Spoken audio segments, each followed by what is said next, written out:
A mí me gustaría hablar de las 3 etapas de este periodo de 20 años de historia, muy brevemente. Yo traté de hacer un análisis y para ser más irónica, por lo menos ponerle ironía a una tragedia nacional, poner 3 títulos que me parecen lindísimos. Primero, etapa prerrevolucionaria o de llamado primer mundo. Segundo, etapa revolucionaria. Y tercero, etapa posrevolucionaria, que es a partir de la declaración de expropiación. En la etapa, lo claro de esto es que hay 4 actores principales que permanecen a través de varias de las etapas prerrevolucionarias, revolucionarias y posrevolucionarias. A saber, el secretario general de la Presidencia, Oscar Parrilli. A saber, el secretario de Energía, Daniel Cameron. A saber, Cristina Kirchner y en 2 etapas anteriores, Néstor Kirchner. Muchos diputados nacionales sentados en esta banca y también diputados nacionales sentados en las bancas del Frente Renovador, incluido el diputado Massa, cuyo asesor era Barata, el principal responsable como síndico, como representante del Estado, en el directorio de YPF y con facultades de controlar. La primera etapa, llamada prerrevolucionaria, es la privatización de YPF, cuyo miembro informante fue Parrilli, y que fue cuestionada por coimas por el entonces diputado Luis Saadi. Acá está toda la documentación de la época, donde se habrían pagado 8 millones de dólares a los senadores y 5 millones de dólares a los diputados. Lo cierto es que en los estados contables de Repsol España figuran 200 millones de dólares puestos en las Islas Vírgenes Británicas. Todavía la causa está en trámite, el fiscal es Stornelli. En ese periodo, el segundo, que es la privatización y la entrega de la principal empresa latinoamericana y el principal orgullo de esta nación. De todas maneras, cuando asume Estenssoro, que forma parte de estas negociaciones raras anteriores, y no lo quiero excluir, decide, el primero entra para privatizar y después decide comprar, hacer varias inversiones porque efectivamente YPF era rentable. Y ustedes van a entender después el negocio. Y entonces se compra, ayúdame Fernandito, porque yo no entiendo nada con estos papeles. Bueno, acá está. Compran varias inversiones, Angola, Brasil, Ecuador, Bolivia, Estados Unidos. Es decir, que en el periodo anterior a la entrega y la privatización a Repsol España, YPF ya no solo era esta YPF poderosa, sino que además tenía inversiones, como las rutas de aerolíneas, ¿vieron? En todo el mundo. Cuando se privatiza con esto, en realidad, comienza el periodo de liquidación. Cuando ustedes leen toda la documentación española, esto ya van a leer, que siempre fue un negocio financiero, que Repsol era una pequeña refinería. Y por eso van a entender por qué la Caixa es la principal accionista, porque es el principal banco.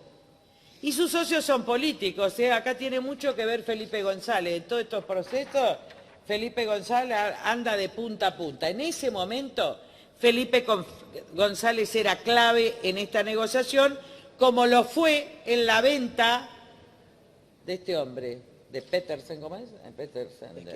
De Eskenazi a Pemex, porque ahí también está Felipe González, con Slim. Entonces, lo cierto es que esta empresa empieza a ser vaciada, liquidando utilidades al exterior. En un momento, y esto surge de las asambleas de Repsol, y ahí venimos con la etapa que yo llamo revolucionaria, periodo Kirchner, ambos, se decide separar Repsol Argentina, diciendo argentinización de Repsol, versus Repsol Internacional España.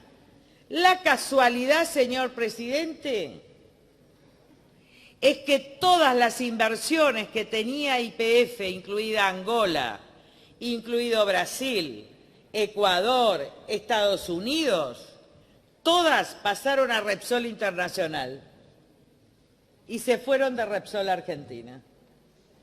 Igual que cuando entregaron las aerolíneas argentinas, Iberia se quedó con todas las líneas internacionales. Este es el desguace. A cambio de eso, Néstor Kirchner negoció con Brufau la venta sin dinero a los hermanos Eskenazi, que en ese momento eran íntimos amigos y socios de Kirchner, en esta empresa australiana, para que con un crédito del Credit Suisse, garantizado por Repsol, nunca en la vida, en la historia de negocios se vio que el vendedor garantice al comprador. ¿A cambio de qué? Del retiro de todas las utilidades, 90% de las utilidades, que incluso se financiaban con préstamos, es decir, que no había utilidades. Se repartían utilidades por 4.000, pero había créditos por 2.300 que endeudaban a la empresa. Este es el periodo de vaciamiento. El acuerdo, según actas de Repsol, el retiro de Repsol, intimado por la Caixa, era para el año 2014-2015. Y como lo dije en la sesión anterior, lo que había desacuerdo era sobre el precio del retiro.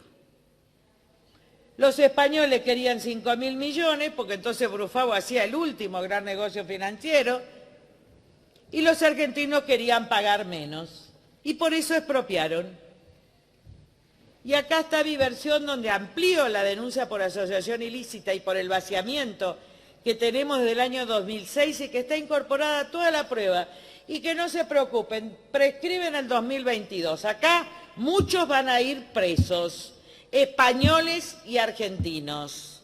Yo no estoy tranquilísima, porque expusieron todos. Barata tiene la firma en todo.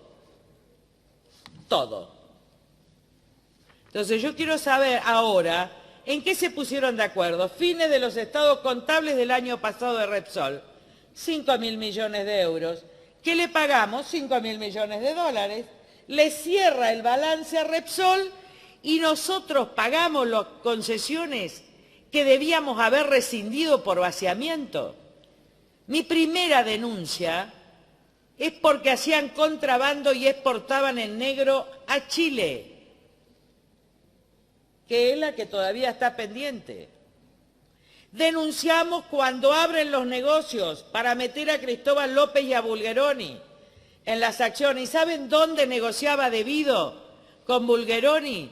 En San Martín y Anelm, en el mismo lugar que se hizo el negociado de la de Pan American con el tema del San Jorge, de Cerro Dragón, en el mismo lugar.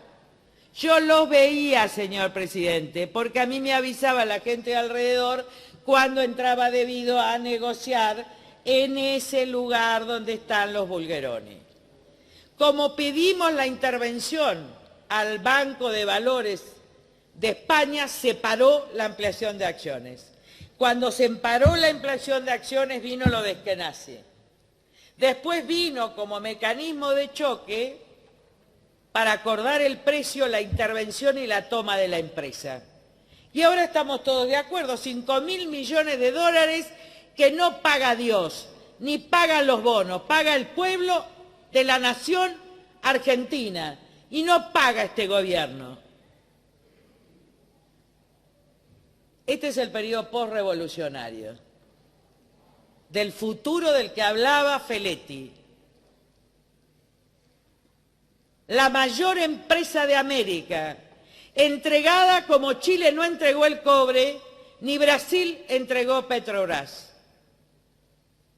Vaciada con la complicidad de las autoridades argentinas y ahora con un regalo de 5.000 millones de dólares pagados por el pueblo argentino para que le cierre el negocio financiero a los españoles. Esta es una asociación ilícita de españoles y argentinos, y a usted le correspondiera correr vista fiscal como fue mi dictamen anterior. Como no lo va a hacer, mañana ampliamos la denuncia. Pero guarda, que esta es la historia de una asociación ilícita de 20 años con los mismos nombres, los mismos apellidos y el mismo partido. Nada más, señor presidente.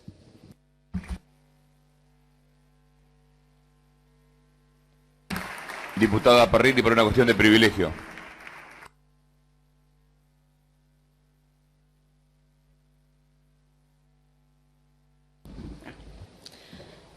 Yo creo que el pueblo de la nación necesita hoy que hablemos con la verdad y que los relatos que se tienen que hacer en este recinto tienen que ser relatos con veracidad histórica y no hechos de novela que se relatan señalando etapas. El proceso de privatización de yacimientos petrolíferos fiscales fue realizado mediante dos leyes. La primera fue la Ley 24.145, que fue sancionada el 24 de septiembre de 1992, cuyo miembro informante fue el doctor Parrilli. Y la segunda fue la Ley 24.474, sancionada el 21 de abril de 1995. Le pediría a la doctora Carrió que escuche, porque así quizás puede mejorar su relato con la verdad. Miren, los peronistas nos hacemos cargo de nuestros errores, pero también queremos que se sepa la verdad. Y la verdad está registrada aquí en este recinto. Diputada, termina el tiempo de la cuestión de privilegio. Cierre, por favor.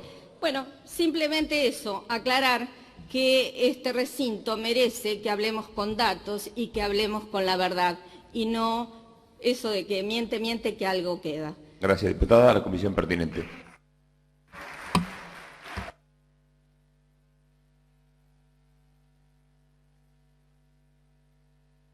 Diputada Carrió, un minutito. Usted había concluido su alocución. Me está pidiendo la palabra para una cuestión de privilegio, se la concedo. Se la concedo, entonces, para una cuestión de privilegio. Para una cuestión de privilegio contra la diputada Parrilli. Mire, señor presidente, yo le voy a decir una cosa. El diputado Parrilli fue parte de la entrega de YPF, le guste o no le guste, año 1992. Segundo, no importa dónde estuvo en el 95, lo cierto es que desde que Néstor Kirchner es presidente, secretario general de la presidencia, con lo cual es cómplice del vaciamiento y de esta impunidad. Nada más, señor presidente. Muy bien.